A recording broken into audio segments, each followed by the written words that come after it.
Sidang Perkara Pidana Nomor 01/SKK/Fitsus/2025 atas nama terdakwa Reza Saputra dengan agenda pembacaan tanggapan jaksa penuntut umum terhadap eksepsi penasihat hukum akan segera dimulai. Majelis Hakim dipersilakan memasuki ruangan sidang. Hadirin dimohon berdiri.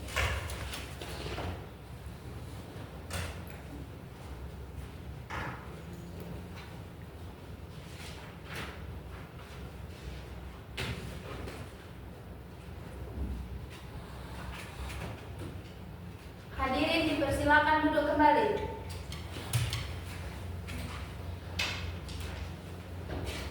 Sidang perkara pidana atas nama terdakwa Reza Saputra dinyatakan dibuka dan terbuka untuk umum. Agenda siang hari ini adalah pembacaan tanggapan dari jaksa penuntut umum terhadap eksepsi yang telah disampaikan oleh penasihat hukum pada persidangan sebelumnya. Kepada jaksa penuntut umum, apakah sudah siap membacakan tanggapan eksepsinya? Siap, Yang.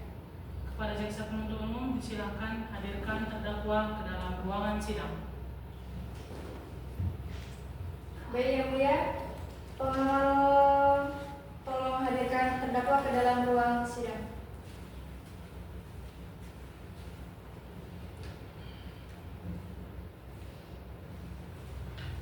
Silakan jaksa penuntut umum untuk membacakan tanggapannya.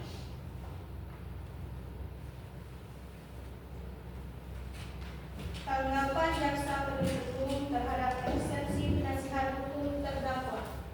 Yang Mulia Majelis Hakim Pengadilan Negeri Bangkinang yang memeriksa dan mengadili perkara ini. Dengan hormat, izinkan kami jaksa penuntut umum dalam perkara nomor 01/Fitsus/2025 menyampaikan tanggapan terhadap eksepsi dan atau nota keberatan dari penasihat hukum terdakwa Reza Saputra sebagai berikut. 1. Tentang kewenangan mengadili. Bahwa penasihat hukum dalam eksepsinya tidak mengajukan keberatan terhadap kewenangan mengadili, sehingga kami tidak perlu menanggapi lebih lanjut. Dengan demikian, Pengadilan Negeri Bangkinang tetap berwenang secara absolut maupun relatif untuk memeriksa dan mengadili perkara ini. 2. Tentang dakwaan yang dinyatakan tidak cermat dan tidak lengkap. Bahwa dalil penasihat hukum yang menyatakan surat dakwaan tidak cermat, tidak jelas, dan tidak lengkap tidak berdasarkan kepada 1. Surat dakwaan telah memuat seluruh unsur sebagaimana diatur dalam pasal 143 ayat 2 KUHP, yaitu identitas terdakwa, waktu dan tempat kejadian, uraian perbuatan yang didakwakan, serta pasal yang dilanggar. 2. Dalam dakwaan telah dijelaskan bahwa terdakwa menyalahgunakan kewenangannya sebagai bendahara proyek, sehingga unsur menyalahgunakan kewenangan, kesempatan, atau sarana karena jabatan telah terpenuhi. 3. Nilai kerugian negara sebesar 350 juta rupiah telah berdasarkan hasil audit resmi Inspektorat Daerah Kabupaten Kampar yang merupakan lembaga negara yang berwenang melakukan pemeriksaan internal.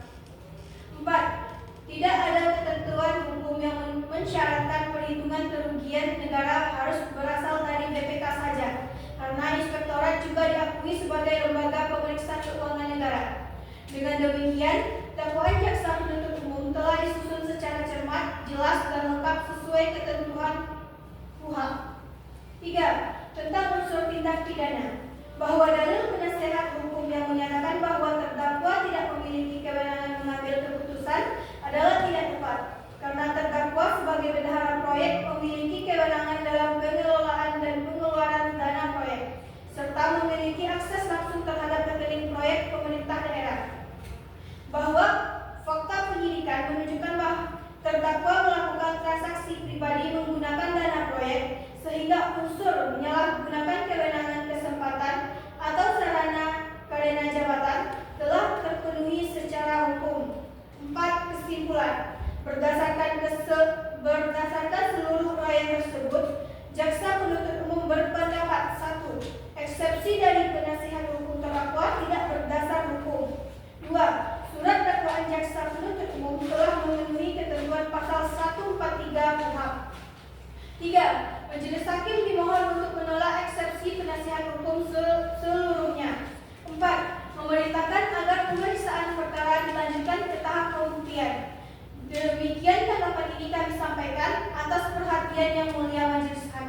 mengucapkan terima kasih.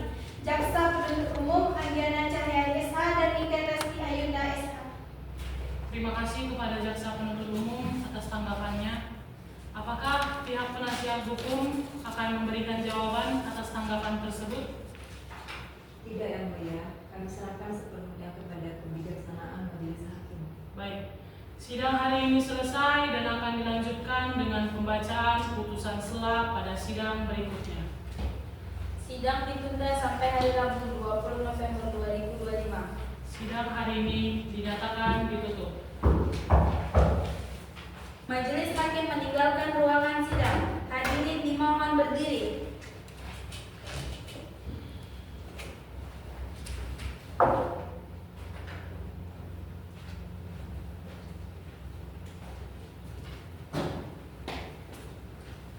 Hadirin dipersilakan duduk kembali.